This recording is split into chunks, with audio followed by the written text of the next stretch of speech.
અને મોરે મોરો દેવો હોય તો પોતે વયું હોય, દાડિયા કરવાના ન હોય.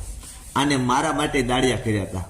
મને પણ આ જયરાજ આતા હેલ્પ બોલ્યા હતા અને 1000% તમે આમાં સૌ સામેલ આતા જયરાજભાઈ, તમે આમાં ઇન્વેસ્ટ છો, કારણ કે તમારા બાપાને મેં કાંઈ નતું કીધું તો એ તમે મન મારી નાખવાની વાતો કરતા હતા. અને ભોજ્યાને બગાડનારે જ આતા પોતે.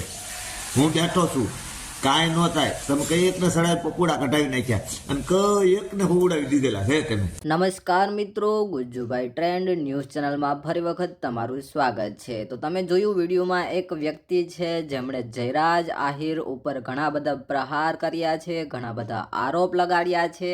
અને જયરાજ આહિર અને તેની સાથે સાથે માયાભાઈ આહિર જે છે એના વિશે પણ એ ભાઈએ ઘણા બધા ખુલાસા કર્યા છે, ઘણી બધી વાતો કરી છે, જે પૂરેપૂરો વિડીયો હું તમને આગળ બતાવીશ. પરંતુ આ બગદાણાની બબાલ જ્યારથી ઘટી છે ત્યારબાદ જે છે નવનીતભાઈ ઉપર અને જયરાજ બંને ઉપર આરોપ લાગવાનું ચાલુ થઈ ગયું છે. પરંતુ એ આરોપ લાગવાનો જે સિલસિલો છે એની અંદર અત્યાર સુધી નવનીતભાઈની અંદર 2 થી 3 જ વ્યક્તિએ આરોપ લગાવ્યો છે. પરંતુ જયરાજ અને માયાભાઈ વિરુદ્ધ અત્યાર સુધીમાં ટોટલ 10 જેવા આરોપ અલગ અલગ વ્યક્તિઓ દ્વારા social media post through, audio દ્વારા એવી રીતે લગાડવામાં આવ્યો છે. અને એ આરોપમાં સૌથી મોટી વાત એ છે કે પક્ષ જોવાનું રહે છે. એક બાજુ છે નવનીતભાઈ જે ખુદને સરપંચ બતાવતા હતા, પરંતુ એ સરપંચ છે પણ નહીં, એટલે એની પાસે એટલો પાવર નથી એની પાસે એટલા પૈસા કે રૂપિયા. અને બીજી બાજુ છે માયાભાઈ અને એમનો છોકરો. તમને લોકોને ખબર જ છે માયાભાઈ બીજેપીમાં, તમે એમ કહો ને મોટામાં મોટું નામ હોય બીજેપીમાં તો નરેન્દ્ર મોદી, એની સાથે પણ વાતચીત કરેલી છે અને સંબંધ રાખનાર વ્યક્તિ છે માયાભાઈ. અને એમના પુત્ર એટલે કે જયરાજ જે છે એ ભાજપના એક પ્રમુખ તરીકે છે અને એમની પાસે પૈસા પણ છે અને પાવર પણ છે. એટલે હવે આની અંદર કાવતરા કરવામાં કોણ આગળ હોય કોણ પાછળ હોય એ તો જનતા જ નક્કી કરે, એ નક્કી કરવા વાળો હું કોણ. પરંતુ એક વાત તો છે કે જો તમારી પાસે પૈસા ને પાવર એટલે કે પોલિટિક્સમાં તમે હોય તો તમારા ઉપર ગમે એટલા કેસ કબાડા થાય, ગમે એટલા લોકો તમારા ઉપર આંગળી ચીધે, તમારા ઉપર ફરિયાદ કરવાની કોશિશ કરે, તો પૈસા અને પાવરના દમ ઉપર જે છે એ કેસ જે છે એ મામલો જે છે એને ક્યાંક ને ક્યાંક ગમે એમ કરી અને દબાવવામાં આવતો હોય છે. અને એ જે મતલબ આરોપ કે જે કંઈ વ્યક્તિ ઉપર ગુના સાબિત કરવાના હોય એને રભુ ચક્કર કરી દેવામાં આવતું હોય છે. તો 100%ની વાત છે. કોણ સાચું ને કોણ ખોટું એ તો રામ નક્કી કરે. પણ આપણે ચાલો મેં તમને હે ને વિડીયો બતાવી દઉં. એ જે વ્યક્તિ છે જે આરોપ લગાડ્યો છે એનો પૂરેપૂરો વિડીયો જોઈ લો અને ત્યારબાદ કમેન્ટ સેક્શનમાં કમેન્ટ કરજો તમને સાચું કોણ લાગે છે, ખોટું કોણ લાગે છે. અને હા, આવા જ ગુજરાતી ન્યૂઝ જોતા રહેવા માટે આપણી ચેનલને સબસ્ક્રાઇબ કરી દો, વિડીયોને લાઇક કરી દો, વિડીયોને શેર કરી દો. જય ભીમ, જય સંવિધાન. હું દાનાભાઈ રાઠોડ. હવે આપણે એક કહેવત સાંભળ્યું હોય તો, માયા તો મોટી નાગણી, પોતે પોતાના ચોરું ખાય. એ વાત આમ લાગે છે થોડી હાચી છે અને કડવી પણ છે. હવે આ એક વ્યક્તિગત ની વાત છે, કોઈ સમાજનો વાત નથી અને કોઈએ માથે લેવું નહીં. તમે મારા માટે બધા શિરોમાન્ય છો, પણ જે આ નવનીત બાલદિયા અને માયાભાઈ કલાકાર એટલે એવી વ્યક્તિ કે પારસમણીને લોખંડને અડાડો અને સોનું થાય એવી વ્યક્તિ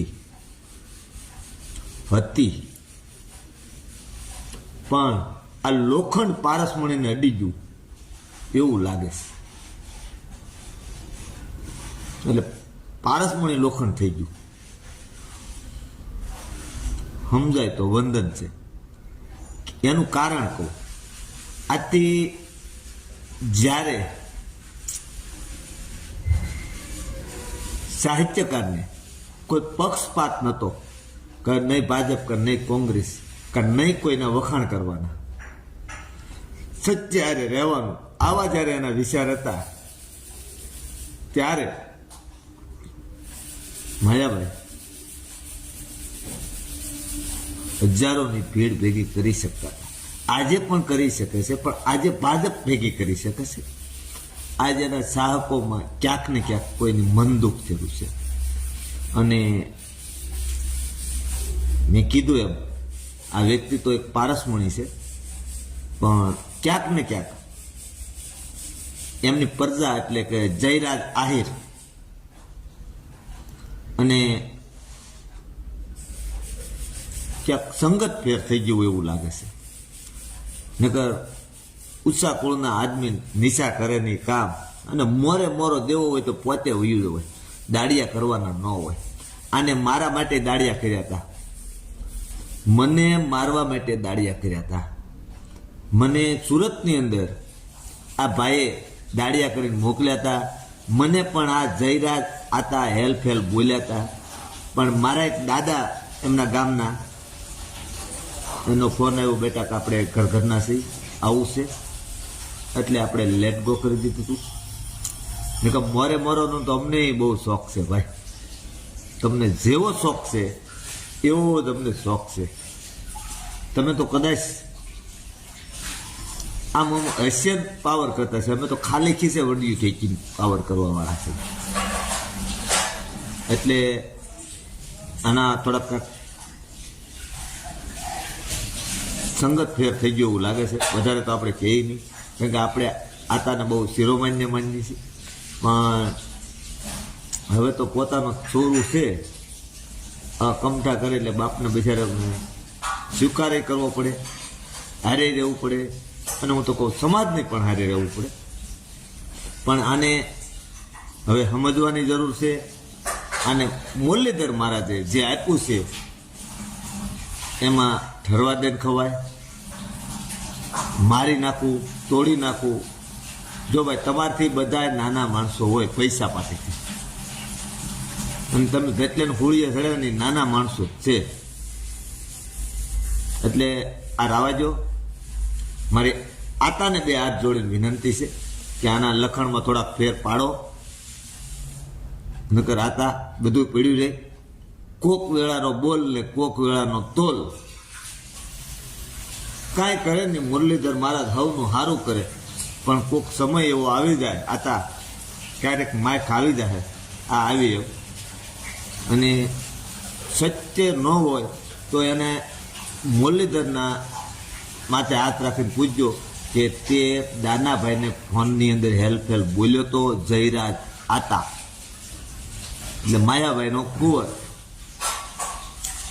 અને મને આ વિડીયો કોઈ બનાવવાનો શોખ નહોતો, પણ આવું આનું રમખાણ ચાલુ છે મહુવાની અંદર, ખાનજીમાં હાલે ત્યાં. નકર આપણા માટે એ બધા શિરોમાન્ય છે. અને આપણે કૂતરો મોઢું સાટી જાય, કાંઈ કૂતરાનું મોઢું સાટવા જવાનું હોય નહીં. પણ મારે આ વિડીયો બનાવવો નહોતો, પણ આને કદાચ પાછો વ્યામ કરી મને ઈ તે દુઃખ છે. કેવા હલવાડા હે આ મારા મુરલીધરની કૃપા. આમાં તમારી ક્યાંક નીતિમાં ફેર હોય તો જ તમે અહીંયા ભરાવ.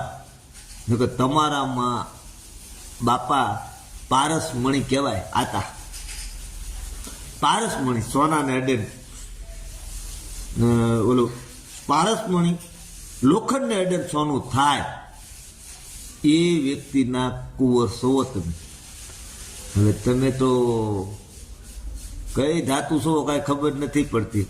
ડાયરેક્ટ કે ધડાકા થાય હે, આવું ન કરાય. અને હું તો પાછું કાંઈ પાછું મને એવું નથી કે હું આને કોઈની મુલાકાત નહીં કરી.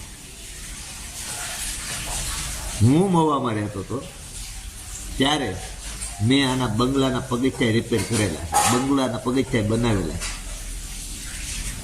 હા, એટલે આ બધે તમારું ન હાલે, અને તમે સમાજને હોળીએ ન ચડાવો, અને તમે એકલા લડી લો. કારણ કે આમાં કોઈનો અમારો ભાગ નહીં, તમારી મિલકતમાં કોઈ સમાજનો. કારણ કે અમે તો પાછા આતાની હારે જ છીએ, એવું અમને કાંઈ છે નહીં. કારણ કે અમે 24 કલાક જ એને સાંભળીએ છીએ આતાને. પણ તમે આની પહેલા 100 મહિના પહેલા મને જ્યારે ધમકી દીધી ને ત્યારે આ દશા હતી. તમારી આ દશા જ થવાની હતી. અને તમે હવે પંપ મારવાનું બંધ કરો કોઈને ખોટા. હા, અને ઓલા બાપુને ખાસ કહેજો કે ઠેક ઠેકાણે ખાધી તો કે રામદેવજી રાખી ખાંદીમાં પંપ મારતા નહીં બાપુ હો. બાપુને નકર માણેક ચોકમાં મોતી રે વેરાણા, ખબર ને બાપુ, યાદ છે ને? માણેક ચોકમાં વેરાણા તેવા ક્યાંક વેરાઈ જાય તમારા તે. તમે હાથ કતરી રીતે છો, ખાટ કતરી રીતે છો, બધાને બધી ખબર પડે. એટલે અને 1000% તમે આમાં સૌ જ સામેલ હતા. જયરાજભાઈ, તમે આમાં ઇન્વેસ્ટ થવો, કારણ કે તમારા બાપાને મેં કાંઈ નહોતું કીધું તો એ તમે મને મારી નાખવાની વાતો કરતા હતા. મારા ઘરે મોકલ્યા હતા, એના નામ છે મારી પાસે, નંબર નામ બધું છે, ઓળખું, મારા ભાઈબંધો છે. એ પાછા મલકને એમ કહેતા કે અમે ટાંગા ભંગાવી નાખ્યા, આમ કરી નાખ્યું, તેમ કરી નાખ્યું. તમારથી બારે મને કરવામાં ભોજ્યો પાપડ ન થાય. ઓલા ભોજ્યાને સડાવો ને તમે, દુધાળાને ભોજ્યાને સડાવવાનો હાથ છે તે સાહેબનો છે, મેન પારસમણીનો. એટલે તમને બે હાથ જોડીને નર્મ વિનંતી છે, આ તમારી બધી માયા હકેલી લ્યો. આવા કોઈ ગરીબો માટે અત્યાચાર કરો તો તેમાં કાંઈ તમે મુરલીધર જ રૂઠી જાય ભાઈ. અને એ રૂઠો પછી વાત પતી ગઈ. મુરલીધર મહારાજ તો જેનામાંથી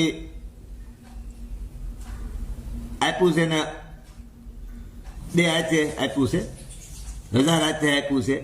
પણ ભાઈ કોઈ ગરીબની હારે તમે આવા અંડા કંડા રાવા દો. અને ત્રીજી 100 મહિના પહેલા તમે ટેટવાડે જે ભટકાડા હતા ને, તો એ તમને ગુ નતું ઓળખવા દેવાનું કે હું સંડાસ બેઠો કે નહીં. પણ બહુ બધી ફોર્સ આવ્યો કે ભાઈ અંદરો અંદર છીએ, હારે રહેવાવાળા છીએ, અને અમે બહુ આતાને માનની છીએ. મેં કીધું આવા દે ને ભાઈ આપણે. અને આજે મારે 10,000 વિડીયો મેં ભોજ્યા સરપંચના બનાવ્યા. એ તમારા હાટું થઈને જ આ ડખો જોતો. અને ભોજ્યાને બગાડનારે જ આતા પહોંચે. હું બેઠો છું, કાંઈ ન થાય. તમે કઈ એકને સડાય પપોડા કઢાવી નાખ્યા, અને કઈ એકને ઉડાવી દીધેલા છે. તમે તર્ક કરજો. મને કોઈ સમાજ મારા માટે, આહિર સમાજ, કોળી સમાજ, બધી સમાજનો હું એક રજ સૌ. મને કોઈ પાવરથી વાત નથી કરતો. પણ આ જયરાજ આતા મને મારવા દાડિયા મોકલ્યા હતા સુરતની અંદર. જય ભીમ, જય સંવિધાન.